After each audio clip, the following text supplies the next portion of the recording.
Annyeonghaseyo! Greetings from the land of K-pop, ang bansang madaming upa. Ayan, dahil sa naka-t-shirt ako ng Coinshot. Ayan, pinadala nila ako last time ng parcel na may kasamang t-shirt at ang kanilang pamphlet. So ayan, sa pamphlet na to, naandito ang kanilang Facebook page.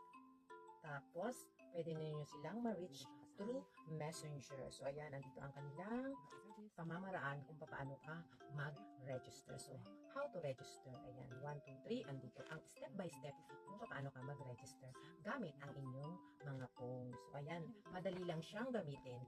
Sa inyong mga cellphone, mag-download lang kayo ng application na Coinshot. Then, kapag meron naman kayong mga inquiries at mga katanungan, bisitahin nyo lang ang kanilang Facebook page na Coinshot Philippines. Ayan, doon ninyo makikita ang lahat ng update ng Coinshot. Ayan, doon nyo rin kalimutan silang i-follow o i-like ang kanilang Facebook page. Ayan, nandito lahat ng update sa Coinshot. 2018 ay gamit ko na ang Coinshot. Ito yung naging katuwang ko sa pagpapadala ng pera Korea to Philippines. So, ayan, napakabilis at talaga namang segundo lang ay marireceive na kaagad sa Pilipinas ang perang padala mo. Safe din siya at talaga namang maaasahan. So, para sa akin, ang Coinshot ang naging katuwang ko sa pagpapadala ng pera.